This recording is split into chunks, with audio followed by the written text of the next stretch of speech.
ಬೆಂಗಳೂರು ಗ್ರಾಮಾಂತರದಲ್ಲಿ ಡಿ.ಕೆ. ಸುರೇಶ್ ಮತ್ತು doctor CN. Manjunath ಅವರ ನಡುವಿನ ಸ್ಪರ್ಧೆಯಲ್ಲಿ ಸಿ.ಎನ್. ಮಂಜುನಾಥ್ ಗೆದ್ದರು. 2,60,000 ಮತಗಳ ಅಂತರದಿಂದ ಡಿ.ಕೆ. ಸುರೇಶ್ ವಿರುದ್ಧ. ಡಿ.ಕೆ. ಸುರೇಶ್ ಕಳೆದ ಬಾರಿ 2 ಲಕ್ಷ ಮತಗಳ ಅಂತರದಿಂದ ಗೆದ್ದಿದ್ದರು. ಇದೇನಾಯಿತು ಅಂತಂದರೆ ಡಿ.ಕೆ. ಶಿವಕುಮಾರ್ ಅವರ ತಮ್ಮನನ್ನು ಸೋಲಿಸುವ ಮುಖಾಂತರ ಮುಖ್ಯಮಂತ್ರಿ ರೇಸ್ನಲ್ಲಿದ್ದ ಡಿ.ಕೆ. ಶಿವಕುಮಾರ್ಗೆ ಒಂದು ದೊಡ್ಡ ಹಿನ್ನಡೆ ಅಂತ ಇದೆ. ಕನಸು ಮನಸ್ಸಲ್ಲಿ ಅವ್ರು ಅಂದ್ಕೊಂಡಿರಲಿಲ್ಲ ಸೋಲ್ತಾರೆ ಅಂತ. ಈಗಲೂ ಒಂದು ಶಾಕಲ್ಲಿದ್ದಾರಂತೆ. ಈಗೇನು ಮಾಡೋದು? ಈಗ ಅದೇ ಭಾಗಕ್ಕೆ ಬರುವ ಅಂದರೆ ಬೆಂಗಳೂರು ಗ್ರಾಮಾಂತರ ಲೋಕಸಭಾ ಕ್ಷೇತ್ರ ವ್ಯಾಪ್ತಿಯಲ್ಲಿ ಬರುವ ಚನ್ನಪಟ್ಟಣ ವಿಧಾನಸಭಾ ಕ್ಷೇತ್ರ ಇದೆಯಲ್ಲ, ಅದೀಗ ಖಾಲಿಯಾಗಿದೆ. ಹೆಂಗೆ ಖಾಲಿಯಾಗಿದೆ? ಅಲ್ಲಿ MLA ಆಗಿದ್ದರು ಕುಮಾರಸ್ವಾಮಿ. ಅವರು ಪಕ್ಕದ ಮಂಡ್ಯಕ್ಕೆ ಹೋಗಿ MP ಆಗ್ಬಿಟ್ರು. ಈಗ ಅಲ್ಲಿ ರಾಜೀನಾಮೆ ಕೊಡಲೇಬೇಕು, ರಾಜೀನಾಮೆ ಕೊಟ್ಟಿದ್ದಾರೆ. ಈಗ ಬೆಂಗಳೂರು ಗ್ರಾಮಾಂತರದಲ್ಲಿ ಹೋದ ಮಾನ ಚನ್ನಪಟ್ಟಣ ಗೆಲ್ಲುವ ಮೂಲಕ ಬರಬೇಕಾಗಿದೆ. ಆದರೆ ಡಿ.ಕೆ. ಸುರೇಶ್ ನಿಲ್ತಾರ ಅಲ್ಲಿ? ನೋ, ಡಿ.ಕೆ. ಸುರೇಶ್ ಅಲ್ಲುವಂತೆ. ಡಿ.ಕೆ. ಶಿವಕುಮಾರೇ ಸ್ಪರ್ಧೆ ಮಾಡ್ತಾರಂತೆ. ಆಲ್ರೆಡಿ MLA ಅವರು ಕನಕಪುರದಿಂದ. ಆದರೆ ತಾನೇ ಸ್ಪರ್ಧೆ ಮಾಡ್ತೇನೆ ಅಂತ ಹಠ ಹಿಡಿತಾ ಇದ್ದಾರೆ. ಯಾಕೆ? ಸಾಕಷ್ಟು ಲೆಕ್ಕಾಚಾರಗಳಿದೆ. ಇನ್ನೊಂದು ವಿಚಾರ ಏನಪ್ಪ ಅಂತಂದರೆ, ಯಾರೆಲ್ಲ ಚನ್ನಪಟ್ಟಣದಿಂದ ಗೆದ್ದಿದ್ದಾರೆ ಅದರಲ್ಲಿ 2 ಮುಖ್ಯಮಂತ್ರಿಗಳಾಗಿದ್ದಾರಂತೆ. ಒಬ್ಬರು ಕುಮಾರಸ್ವಾಮಿ, ಆಮೇಲೆ ಇನ್ನೊಬ್ಬರು ಕೆಂಗಲ್ ಹನುಮಂತಯ್ಯ. 2 ಮುಖ್ಯಮಂತ್ರಿಗಳಾಗಿದ್ದಾರೆ. ಈಗ ಯಾರೋ ಜ್ಯೋತಿಷ್ ಹೇಳಿದ್ದಾರಂತೆ, ಅದು ಬೆಂಗಳೂರು ಗ್ರಾಮಾಂತರ ಏನಿದೆ ಅದು ದೈವ ಮೂಲೆ ಬರುತ್ತೆ ಚನ್ನಪಟ್ಟಣ, ಅಲ್ಲಿಂದ ಗೆದ್ದರೆ ನೀವು ಮುಖ್ಯಮಂತ್ರಿಗಳಾಗ್ತೀರಿ. ಮುಖ್ಯಮಂತ್ರಿಗಳಾಗೋದಕ್ಕ ಅಥವಾ ಬೆಂಗಳೂರು ಗ್ರಾಮಾಂತರದಲ್ಲಿ ಸೋತಿರೋದಕ್ಕೆ ಮುಯ್ಯಿಗೆ ಮುಯ್ಯಿ ತೀರಿಸೋದಕ್ಕ ಅಥವಾ ಮುಂದಿನ ಒಕ್ಕಲಿಗ ನಾಯಕ ಯಾರು ಕುಮಾರಣ್ಣನ ನಾನಾ ಅನ್ನುವಂಥ ಜಿದ್ದಿಗ, ಎಲ್ಲ ವಿಚಾರಗಳ ಬಗ್ಗೆ ಒಂದು ರಿಪೋರ್ಟ್ ನಿಮ್ಮ ಮುಂದೆ.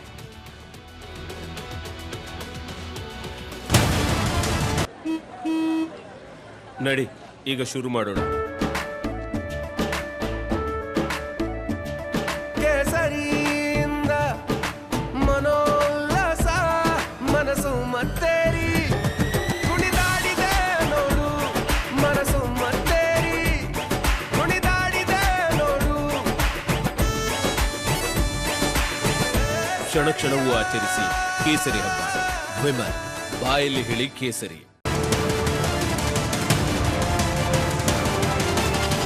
HD ಕುಮಾರಸ್ವಾಮಿ ಮಂಡ್ಯದಲ್ಲಿ ಗೆದ್ದು ಮೋದಿ ಸಂಪುಟದಲ್ಲಿ ಉಕ್ಕಿನ ಮಂತ್ರಿ ಆಗಿದ್ದೇ ಆಗಿದ್ದು ಚನ್ನಪಟ್ಟಣ ಉಪಚುನಾವಣಾ ಕಣ ರಂಗೇರಿದೆ. ಬೈ ಎಲೆಕ್ಷನ್ ನಲ್ಲಿ ಕಾಂಗ್ರೆಸ್ ಅಭ್ಯರ್ಥಿ ಯಾರಾಗ್ತಾರೆ ಅನ್ನೋದು ಭಾರಿ ಕುತೂಹಲಕ್ಕೆ ಕಾರಣ ಆಗಿದೆ. ಡಿ.ಕೆ. ಸುರೇಶ್ ಬದಲಿಗೆ DCM DKಶಿಯೇ ಅಖಾಡಕ್ಕಿಳಿಯುವ ಮಾತು ಕೇಳಿ ಬರ್ತಾ ಇದೆ.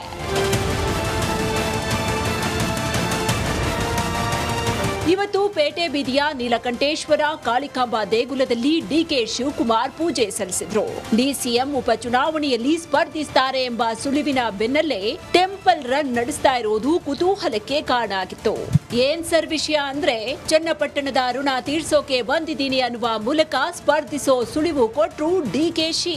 ಇಡೀ ದಿನ ಮಾತ್ರ ಇರುವುದಿಲ್ಲ, ಮುಂದಕ್ಕೆ ಚನ್ನಪಟ್ಟಣದಲ್ಲೇ ಇರ್ತೇನೆ, ಚನ್ನಪಟ್ಟಣದ ಋಣ ತೀರ್ಸ್ತೇನೆ, ಚನ್ನಪಟ್ಟಣದಲ್ಲಿ ಬದಲಾವಣೆಯನ್ನ ತರ್ತೇನೆ.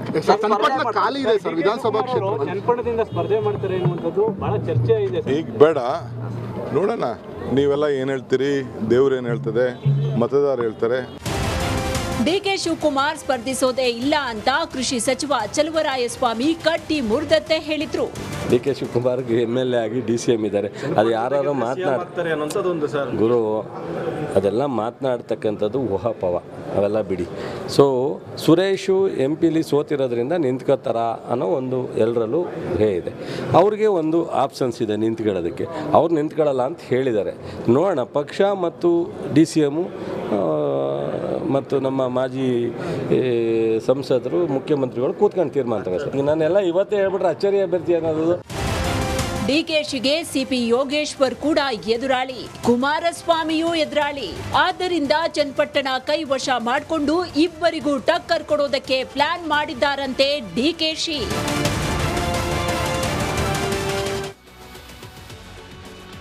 ಭಾಳ ಆಶ್ಚರ್ಯ ಮೂಡಿಸ್ತಾ ಇದೆ. ಚನ್ನಪಟ್ಟಣದಿಂದ ಯಾಕೆ ಸ್ಪರ್ಧೆ ಮಾಡ್ತಾ ಇದ್ದಾರೆ ಅಂತ. ಆಲ್ರೆಡಿ MLA ಇದ್ದಾರೆ, ತಮ್ಮನ್ನ ನಿಲ್ಲಿಸ್ಬೋದಿತ್ತಲ್ಲ, ಇವರೇ ಯಾಕೆ ಇಳಿತಾ ಇದ್ದಾರೆ ಅಂತ. ವೀಕ್ಷಕರೇ, ಒಂದು ನೆನಪಿಟ್ಕೊಳ್ಳಿ, 136 ಕಾಂಗ್ರೆಸ್ಗೆ ಬಂತಲ್ವಾ. 136 ಬಂದಾಗ ಈ ಒಕ್ಕಲಿಗ ಪಾಳ್ಯ ಏನಿದೆ, ಈ ಒಂದು 11 ಜಿಲ್ಲೆ, ಚಾಮರಾಜನಗರ, ಮೈಸೂರು, ತುಮಕೂರು, ಆಮೇಲೆ ಚಿಕ್ಕಬಳ್ಳಾಪುರ, ಈ ಎಲ್ಲ ಭಾಗಗಳಿದೆಯಲ್ಲ, ಮಂಡ್ಯ, ರಾಮನಗರ, ಬೆಂಗಳೂರು ಗ್ರಾಮಾಂತರ, ಈ ಎಲ್ಲ ಭಾಗಗಳಲ್ಲಿ ಪರಂಪರಾನುಗತವಾಗಿ 19% ವೋಟು JDSಗೆ ಬರ್ತಾಯಿತ್ತು, ಫಿಕ್ಸು 19%. ಆದರೆ ಕಳೆದ ಬಾರಿ DK ಶಿವಕುಮಾರ್ ಮುಖ್ಯಮಂತ್ರಿ ಆಗ್ತಾರೆ ಅನ್ನೋ ಕಾರಣಕ್ಕಾಗಿ ಆ JDSನ 6% ವೋಟ್ ಕಾಂಗ್ರೆಸ್ಗೆ ಬಂದಿತ್ತು. ಆದರೆ ಇವರು ಮುಖ್ಯಮಂತ್ರಿ ಆಗಿಲ್ಲ, ಬೇರೆ ವಿಚಾರ ಒಂದು. ಆಮೇಲೆ JDS ಒಂದು ರೀತಿಯಲ್ಲಿ ಲೆಕ್ಕಕ್ಕಿಲ್ಲದಂಗೆ ರೀತಿಯಲ್ಲಿತ್ತು. ಒಂದು ವೇಳೆ ಹಾಗೇ ನಡೆದಿದ್ದರೆ ಈ ಬಾರಿ ಕಾಂಗ್ರೆಸ್ಸು 15 ಸೀಟು ಆರಾಮ್ಸೆ ಗೆಲ್ತಿತ್ತು ಲೋಕಸಭಾ ಚುನಾವಣೆಯಲ್ಲಿ. ಕೇಂದ್ರ BJP ಅವರೇನು ಪ್ಲ್ಯಾನ್ ಮಾಡಿದರು ಅಂತಂದರೆ ಕುಮಾರಸ್ವಾಮಿ ಅವ್ರ ಜೊತೆ ಸೇರ್ಕೊಂಡ್ಬಿಟ್ಟು ಅದರ ಲಾಭ ಮಾಡಿಕೊಂಡ್ರು. ಆಮೇಲೆ JDS ಕೂಡ ಅದಕ್ಕೆ ಒಳ್ಳೆಯ ರೀತಿಯಲ್ಲಿ ಲಾಭವನ್ನು, ಬೆಳೆಯನ್ನು ತಂದುಕೊಟ್ಟಿದೆ BJPಗೆ. ಹಾಗಾಗಿ 19 ಗೆಲ್ಲೋದಕ್ಕೆ ಸಾಧ್ಯವಾಗಿದೆ. ಈಗೇನಾಗಿದೆ, ಒಕ್ಕಲಿಗ ನಾಯಕ ಯಾರು ಅಂತಿದ್ದಾಗ ಕುಮಾರಸ್ವಾಮಿಯಲ್ಲಿ ಗೆದ್ದರು, ಮಂಡ್ಯದಲ್ಲಿ ಗೆದ್ದರು, ಬೆಂಗಳೂರು ಗ್ರಾಮಾಂತರದಲ್ಲಿ DK ಶಿವಕುಮಾರ್ ಅವರ ತಮ್ಮ ಸೋತರು. ಆಗಿದ್ರೆ ಒಕ್ಕಲಿಗ ನಾಯಕ ಯಾರು, ಕುಮಾರಸ್ವಾಮಿ ಅಂತ ಆಯಿತು. ಲೋಕಸಭಾ ಚುನಾವಣೆಯಲ್ಲಿ 6% ಹೋದಂಥ ಓಟ್ ವಾಪಸ್ ಬಂತು, ಯಾರು ಒಕ್ಕಲಿಗ ನಾಯಕ, ಕುಮಾರಸ್ವಾಮಿ ಅಂತ ಆಯಿತು. ಈಗ ಮುಖ್ಯಮಂತ್ರಿ ರೇಸಲ್ಲಿರೋರು ಯಾರು, DK ಶಿವಕುಮಾರ್ ಅವರು. DK ಶಿವಕುಮಾರ್ ಅವರಿಗೊಂದು ಜಯ ಬೇಕಾಗಿದೆ. ಎಲ್ಲಿಂದ ಬೇಕಾಗಿದೆ? ಚನ್ನಪಟ್ಟಣದಿಂದ ಯಾರು ನಿಲ್ಲಿಸಬೇಕು? DK ಸುರೇಶ್ ನಿಂತರೆ ಮತ್ತೆ ಇವರು ಸೋಲಿಸೋಕ್ಕೆ ಪ್ರಯತ್ನ ಮಾಡ್ತಾರೆ BJP ಮತ್ತು JDS. ಅದಕ್ಕಾಗಿ ಸ್ವತಃ ಅಖಾಡಕ್ಕಿಳಿತಾರೆ. ನೋಡಿ, ಮಂಡ್ಯದಲ್ಲಿ ಗೆದ್ದು ಸಂಸದರಾದ ಚನ್ನಪಟ್ಟಣ ಶಾಸಕ HDK ರಾಜೀನಾಮೆಯಿಂದ ಉಪಚುನಾವಣೆ ನಡೆಯುತ್ತೆ. DK ಸುರೇಶ್ ಚನ್ನಪಟ್ಟಣದಿಂದ ಸ್ಪರ್ಧಿಸ್ತಾರೆ ಅಂತ ಹೇಳಲಾಗ್ತಾ ಇತ್ತು. ಆದರೆ ನಾನು ಸ್ಪರ್ಧೆ ಮಾಡಲ್ಲ ಅಂತ ಹೇಳಿದ ಮಾಜಿ ಸಂಸದ. ಆದರೆ ಚನ್ನಪಟ್ಟಣದಿಂದ ತಾವೇ ಸ್ಪರ್ಧಿಸಲು DKಶಿ ಚಿಂತನೆ ಮಾಡ್ತಾ ಇದ್ದಾರೆ. ನಿಮ್ಗೆ ಯಾರು ಹೇಳಿದ್ರಣ ಅಂತ ನೀವು ಕೇಳಬಹುದು. ಇವತ್ತು ಬೆಳಗ್ಗಿಂದ ಸಂಜೆ ತನಕ 14 ದೇವಸ್ಥಾನಗಳಿಗೆ ಭೇಟಿ ಕೊಟ್ಟಿದ್ದಾರೆ. ಮತ್ತು ನಾನು ಇಲ್ಲಿಂದಲೇ ಹೊಸ ಜೀವನ ಆರಂಭ ಮಾಡ್ತೀನಿ, ರಾಜಕೀಯ ಜೀವನ ಅಂತ ಹೇಳಿದ್ದಾರೆ. ಒಂದರ್ಥದಲ್ಲಿ ಚನ್ನಪಟ್ಟಣ ಹಲವರ ಪಾಲಿಗೆ ಲಕ್ಕಿ ಕ್ಷೇತ್ರ. ಕರ್ನಾಟಕದಲ್ಲಿ 2 CMಗಳನ್ನು ನೀಡಿದ ಚನ್ನಪಟ್ಟಣದಿಂದ ಗೆದ್ದು CM ಆಗಿದ್ದರು HD ಕುಮಾರಸ್ವಾಮಿ, ಇಲ್ಲಿಂದಲೇ ಗೆದ್ದು CM ಆಗಿದ್ದರು ಕೆಂಗಲ್ ಹನುಮಂತಯ್ಯ. ಅದೇ ಕಾರಣಕ್ಕೆ ಚನ್ನಪಟ್ಟಣದ ಸ್ಪರ್ಧೆಗೆ DK ಸಿದ್ಧತೆ ಅಂತ ಒಂದು ಮಾತು. ಚನ್ನಪಟ್ಟಣದಲ್ಲಿ ಗೆದ್ದರೆ ತಾನೂ CM ಆಗೋ ಲೆಕ್ಕಾಚಾರ ಹಾಕ್ಕೊಂಡಿದ್ದಾರೆ. ತಮ್ಮಿಂದ ತೆರವಾಗುವ ಕನಕಪುರದಲ್ಲಿ DK ಸುರೇಶ್ ಸ್ಪರ್ಧೆ ಮಾಡ್ತಾರೋ ಅಥವಾ ಇವರೇ ಸ್ಪರ್ಧೆ ಮಾಡ್ತಾರೆ. ಅಂದರೆ ಒಂದು ವೇಳೆ ಚನ್ನಪಟ್ಟಣದಲ್ಲಿ DK ಶಿವಕುಮಾರ್ ಗೆದ್ದರೆ ಅದನ್ನು ಇಟ್ಕೋತಾರೆ, ಕನಕಪುರವನ್ನು DK ಸುರೇಶ್ಗೆ ಬಿಟ್ಟು ಕೊಡ್ತಾರಂತೆ. ಆದರೆ ಚನ್ನಪಟ್ಟಣ ಅಷ್ಟು ಈಸಿನ? ಕಳೆದ ಬಾರಿ ಕಾಂಗ್ರೆಸ್ಗೆ ಎಷ್ಟು ಕೊಟ್ಟ ಓಟ್ ಬಂದಿರೋದು ವಿಧಾನಸಭಾ ಚುನಾವಣೆಯಲ್ಲಿ? 15,000. ಕುಮಾರಸ್ವಾಮಿ ಅವರಿಗೆ 90,000, 95,000. ಯೋಗೇಶ್ವರ್ ಅವರಿಗೆ 80,000. 15,000 ಮತಗಳ ಅಂತರದಿಂದ ಗೆದ್ದಿದ್ರು. 18 ಚುನಾವಣೆ ಆಗಿದೆ ಇಲ್ಲಿ ತನಕ. 7 ಬಾರಿ ಕಾಂಗ್ರೆಸ್ ಗೆದ್ದಿದೆ, 5 ಬಾರಿ CP ಯೋಗೇಶ್ವರ್ ಗೆದ್ದಿದ್ದಾರೆ. TP ಯೋಗೇಶ್ವರ್ ಇಂಡಿಪೆಂಡೆಂಟ್ ಗೆದ್ದಿದ್ದಾರೆ, BJPಯಿಂದ ಗೆದ್ದಿದ್ದಾರೆ, ಕಾಂಗ್ರೆಸ್ಸಿಂದ ಗೆದ್ದಿದ್ದಾರೆ. SP ಉತ್ತರ ಪ್ರದೇಶ ಅಖಿಲೇಶ್ ಯಾದವ್ ಪಾರ್ಟಿಯಿಂದಲೂ ಗೆದ್ದಿದ್ದಾರೆ. ಅಷ್ಟು ಪವರ್ಫುಲ್ ಇದೆ ಸರ್. 50,000 ರಿಂದ 60,000 ಓಟ್ ಇದ್ದೇ ಇದೆ ಸರ್. ಈಗ 50,000 ರಿಂದ 60,000 ಓಟನ್ನು ಅವರು DK ಸುರೇಶ್ಗೆ ಕೊಡಿಸಿ CN ಮಂಜುನಾಥ್ ಅವರಿಗೆ ಕೊಡಿಸಿದ್ದಾರೆ ಮೊನ್ನೆ. ಈಗ ಅವರು ಅದನ್ನು ಕಾಯ್ತಾ ಇರೋದಿಲ್ವಾ? ಇಲ್ಲಿ DK ಶಿವಕುಮಾರ್ ಅವರಿಗೆ ತಲೆನೋವು ಯಾವುದು ಗೊತ್ತಾ? ಚನ್ನಪಟ್ಟಣದಿಂದ ನಿಖಿಲ್ ಕಣಕ್ಕಿಳಿದು ಒಂದು ವೇಳೆ ಗೆದ್ದರೆ ಏನಾಗುತ್ತೆ ಗೊತ್ತಾ? ಒಕ್ಕಲಿಗ ಸಮುದಾಯದ 3ನೇ ತಲೆಮಾರಿನ ನಾಯಕ ಕೂಡ ರೆಡಿ ಆಗ್ತಾನೆ. DK ಶಿವಕುಮಾರ್ ಅವರ ಒಂದು ಆಧಿಪತ್ಯ ದೂರಕ್ಕೆ ತಳ್ಳಲ್ಪಡುತ್ತೆ.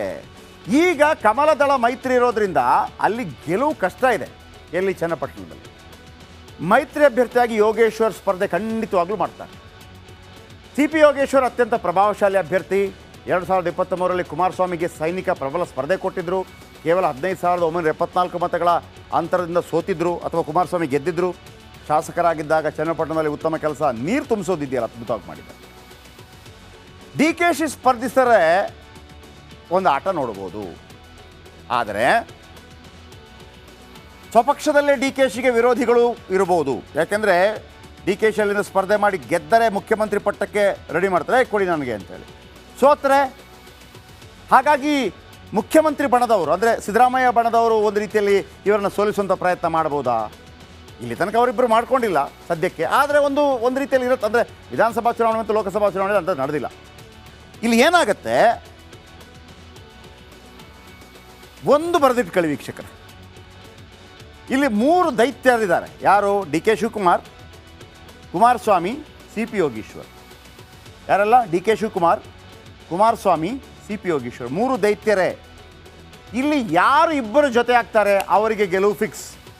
ಡಿ ಕೆ ಶಿವಕುಮಾರ್ ಯೋಗೀಶ್ವರ್ ಜೊತೆ ಆಗ್ತಾರಾ? ಫಿಕ್ಸ್ ಗೆಲುವು. ಯೋಗೀಶ್ವರ್ ಮತ್ತು ಎಚ್ ಡಿ ಕೆ ಜೊತೆ ಆಗ್ತಾರಾ? ಗೆಲುವು ಫಿಕ್ಸ್. ಯೋಗೀಶ್ವರ್ ಯಾರ ಜೊತೆಗೆ ಹೋಗ್ತಾರೆ ಅವರ ಯೋಗ ಬದಲಾಗುತ್ತೆ.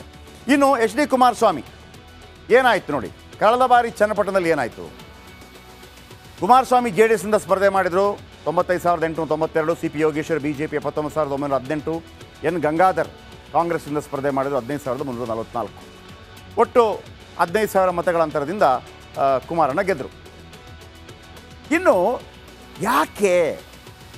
ಯಾಕೆ ಇದಿಷ್ಟೊಂದು ಪ್ರಭಾವಶಾಲಿ ಆಗ್ತಾ ಇದೆ? ಡಿ ಕೆ ಶಿವಕುಮಾರ್ ಚನ್ನಪಟ್ಟಣದ ಮುಖ ಮಾಡಲು ನಾನಾ ಕಾರಣಗಳಿದೆ. ಅದರಲ್ಲಿ ಪ್ರಮುಖವಾಗಿ ಒಕ್ಕಲಿಗ ನಾಯಕನ ಯಾರು ಅನ್ನೋ ಕಾರಣಕ್ಕೆ ಈ ಬೈ ಎಲೆಕ್ಷನ್ ಉತ್ತರ ನೀಡಲಿದೆ ಮತ್ತು ಮುಖ್ಯಮಂತ್ರಿ ಯಾರಾಗ್ತಾರೆ ಮುಂದೆ ಅಂತ.